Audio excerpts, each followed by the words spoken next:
Hello everyone and welcome to my channel. आज के इस वीडियो में हम क्विनोलिन के बारे में पढ़ेंगे, जो कि एक कंडेंस्ड हाइड्रोसाइक्लिक कंपाउंड है। एंड सबसे पहले हम क्विनोलिन की प्रिपरेशन के मेथड्स पढ़ेंगे, उसके बाद क्विनोलिन की फिजिकल प्रॉपर्टीज़, देन उसके बाद उसकी केमिकल प्रॉपर्टीज़ पढ़ेंगे। So let's start without wasting your time.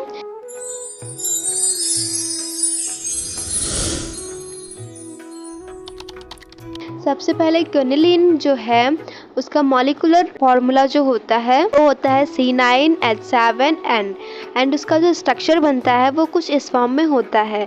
इसको हम 1-आइसोनेपथलीन भी बोल सकते हैं और अल्फा बीटा बेंजो पैराडीन भी बोल सकते हैं। एंड अब इसकी प्रिपरेशन पढ़ते हैं। सबसे पहला मेथड जो है वो है scorch synthesis. This is not widely used method for preparation of quinoline. It is carried out by heating a mixture of aniline, glycerol, concentrated H2SO4 in presence of nitrobenzene. और synthesis है, ये method ज़्यादा use नहीं किया जाता है quinoline के preparation में। इस मेथड में एनिलीन, ग्लिसरॉल, कंसनट्रेटेड H2SO4 को हीट किया जाता है नाइट्रोबेंजीन की प्रेजेंस में। इसी चीज़ को हमने रिएक्शन में लिखा है, बस नाइट्रोबेंजीन जो है वो हमने एज अ रिएजेंट लिखा है और प्रेजेंस में H2SO4 लिखा है कंसनट्रेटेड।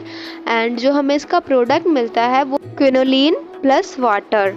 अब इसकी मैकेनिज्म भी पढ़ते हैं। इसकी मैकेनिज्म है वो 4 स्टेप में डिवाइडेड है। फर्स्ट स्टेप है concentrated H2SO4 brings about dehydration of glycerol to acrolein. Concentrated H2SO4 होता है वो ग्लिसरॉल से वाटर के 2 मॉलिक्यूल्स निकाल देता है, तो वो एरोलीन में कन्वर्ट हो जाता है। Acrolein is not use directly because it reacts with aniline and polymerise, hence it is prepared quickly by dehydration of glycerol. इसमें लिखा हुआ है कि एरोलीन का हम डायरेक्ट यूज़ नहीं करते हैं, क्योंकि एरोलीन जो है वो एनिलीन से रिएक्ट करके पॉलीमराइज हो जाता है, इसलिए हम ग्लिसरॉल का डिहाइड्रेशन करा के एरोलीन का फॉर्मेशन करते हैं, एरोलीन प्रिपेयर्ड करते हैं। फिर सेकेंड स्टेप है aniline adds to acrolein in 1,4 position to give compound first, compound A. तो इसमें बताया गया है कि एनिलीन को हम एरोलीन के साथ रिएक्ट करवाते हैं, तो ये एनिलीन जो है एरोलीन की 1,4 पोजीशन पे ऐड हो जाता है और हमें फर्स्ट कंपाउंड देता है। फिर लिखा हुआ है थर्ड स्टेप में in presence of concentrated H2SO4 compound A gives 1,2 dihydroquinoline by dehydration.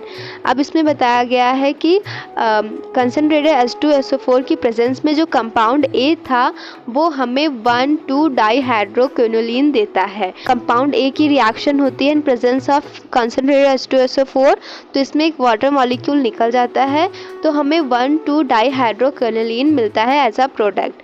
अब जो फाइनल स्टेप होता है उसमें फोर्थ स्टेप जो है वो है finally nitrobenzene oxidised 1,4 hydroquinoline to quinoline.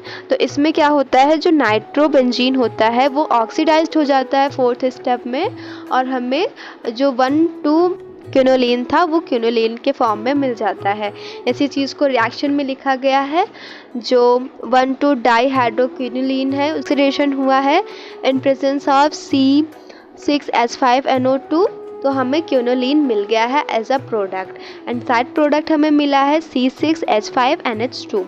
In the last step nitrobenzene is reduced to aniline which may be further utilised in first step. तो इसमें बताया गया है कि नाइट्रोबेंजीन जो है वो रिड्यूस्ड हो जाता है एनिलीन में, तो जो कि हमें दोबारा यूज़ हम कर सकते हैं फर्स्ट स्टेप में। सेकेंड जो प्रिपरेशन का मेथड है वो है फ्राइड-लैंडर्स सिंथेसिस।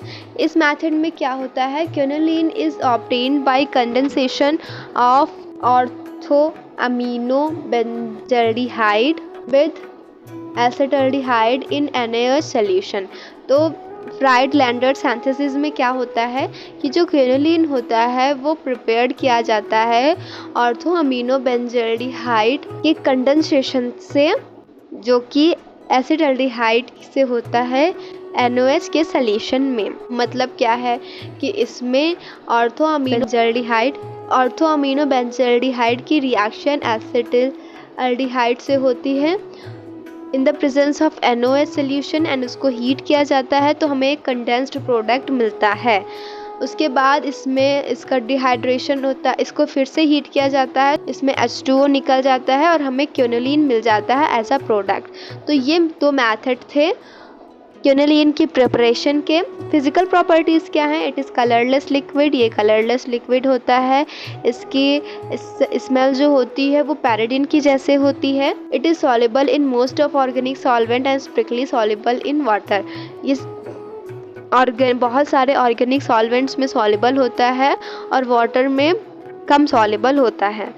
अब केमिकल प्रॉपर्टी, सबसे पहले बेसिक कैरेक्टर कैसा होता है? Due to availability of lone pair of electron और nitrogen atom, quinoline acts as base and form salt with acid. अब जो नाइट्रोजन के पास लोन पेयर ऑफ इलेक्ट्रॉन्स होते हैं इसीलिए ये बेस की तरह एक्ट करता है। क्विनोलिन जो है वो बेस की तरह एक्ट करता है और जब क्विनोलिन की रिएक्शन एसिड के साथ होती है तो वो सॉल्ट का फॉर्मेशन करता है, जैसा कि पैराडीन के केस में था। इसी तरह अब इसी चीज़ को रिएक्शन में लिखा गया है। क्विनोलिन की रिएक्शन HCl से कराई गई है तो हमें क्विनोलिन हाइड्रोक्लोराइड मिला है जो कि एक सॉल्ट है। सेकेंड जो रिएक्शन है, it treats with alkyl halide to give quaternary ammonium salt. It has a tertiary nitrogen atom. तो क्विनोलिन जो है वो एल्काइल हैलाइड से रिएक्शन करके हमें अमोनियम सॉल्ट देता है और उसके पास एक टर्सरी नाइट्रोजन एटम भी होता है। तो इसी चीज़ को रिएक्शन में लिखा हुआ है। क्विनोलिन की रिएक्शन CH3I मतलब एल्काइल हैलाइड के साथ हुई है तो हमें N मिथाइल क्विनोलिन आयोडाइड मिला है एज अ प्रोडक्ट। अब जो सेकेंड प्रॉपर्टी है, केमिकल प्रॉपर्टी है, वो इलेक्ट्रोफिलिक सब्स्टिट्यूशन है।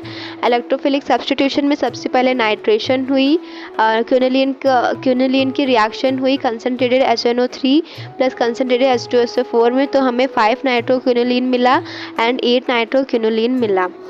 तो इसमें पहले लिखा हुआ है इलेक्ट्रोफिलिक सब्स्टिट्यूशन में कि जो इलेक्ट्रोफिलिक सब्स्टिट्यूशन होगी वो 5th कार्बन और 8th कार्बन पे होगी। तो सभी रिएक्शंस में यही लिखा हुआ है। सल्फोनेशन में भी 5th और 8th कार्बन पे इसकी इलेक्ट्रोफिलिक सब्स्टिट्यूशन हुई है। कंसिडरेड H2SO4 और SO3 के प्रेजेंस में रिएक्शन हुई है जिसका टेम्परेचर 350 डिग्री सेल्सियस होना चाहिए एंड प्रोडक्ट में हमें quinoline 5 sulphonic acid and quinoline 8 sulphonic acid मिला है। फिर क्विनोलिन की रिएक्शन Br2 की से हुई है जिसका टेम्परेचर 300 डिग्री सेल्सियस रखा गया है। इसको हैलोजनेशन बोलेंगे क्योंकि हैलोजन के साथ हुई है। फिर हमें प्रोडक्ट में 5 bromo quinoline and 8 bromo quinoline मिला है। फिडल क्राफ्ट रिएक्शन क्विनोलिन में नहीं होगी इसीलिए यहाँ पे नो रिएक्शन लिखा हुआ है। नेक्स्ट रिएक्शन है न्यूक्लियोफिलिक सब्स्टिट्यूशन। न्यूक्लियोफिलिक सब्स्टिट्यूशन जो है वो C2 पोजीशन पे होगी, मतलब 2nd कार्बन पे होगी पैराडीन की रिंग में। तो सबसे पहले क्विनोलिन की जो रिएक्शन हुई है वो टॉलिन सोल्यूशन में NaNH2 और रिएक्शन हुई है सोडामाइड के साथ। तो हमें जो प्रोडक्ट मिला है वो मिला है 2 अमीनो क्विनोलिन और NaH मिला है। फिर जो सेकंड रिएक्शन हुई है वो सॉलिड KOH के साथ हुई है तो हमें 2 हाइड्रोक्सी क्विनोलिन मिला है एज अ प्रोडक्ट। इसी तरह जो थर्ड रिएक्शन हुई है वो हुई है N ब्यूटाइल लिथियम के साथ तो हमें CuHg Li के प्रेजेंस में हुई है तो हमें 2 butyl quinoline as a product मिला है। फिर ऑक्सीडेशन है। Oxidation of quinoline with KMnO4 gives quinolinic acid which carboxylated to give nicotinic acid. तो क्विनोलिन की रिएक्शन KMnO4 के साथ हुई, ऑक्सीडेशन हुआ तो हमें क्विनोलिनिक एसिड मिला। उसके बाद उसको हीट किया गया तो उसमें से CO2 निकल गया एंड हमें निकोटेनिक एसिड मिला है लास्ट में एज अ प्रोडक्ट। रिडक्शन में क्या होता है? Reduction to pyridine ring of quinoline is move easily then benzene ring. The reduction product formed under different condition as. तो इसको हम रिएक्शन से समझेंगे। सबसे पहले क्विनोलिन की रिएक्शन हुई है सोडियम और LiAlH4 इन लिक्विड अमोनिया तो हमें 1,2 डाईहाइड्रोक्विनोलिन मिला है एंड फिर अगर उसकी रिएक्शन SnHCl और H2Ni के प्रेजेंस में होती तो हमें 1, 2, 3, 4 टेट्रा हाइड्रोक्विनोलिन मिलता। प्लैटिनम के और CH3OH के प्रेजेंस में अगर क्विनोलिन की रिएक्शन होती तो हमें डेका हाइड्रोक्विनोलिन मिलता है एज अ प्रोडक्ट। तो यहाँ पे क्विनोलिन टॉपिक कंप्लीट होता है। आई होप आप सभी को समझ में आया होगा। अगर वीडियो हेल्पफुल थी then don't forget to subscribe my channel. मिलते हैं नेक्स्ट वीडियो में।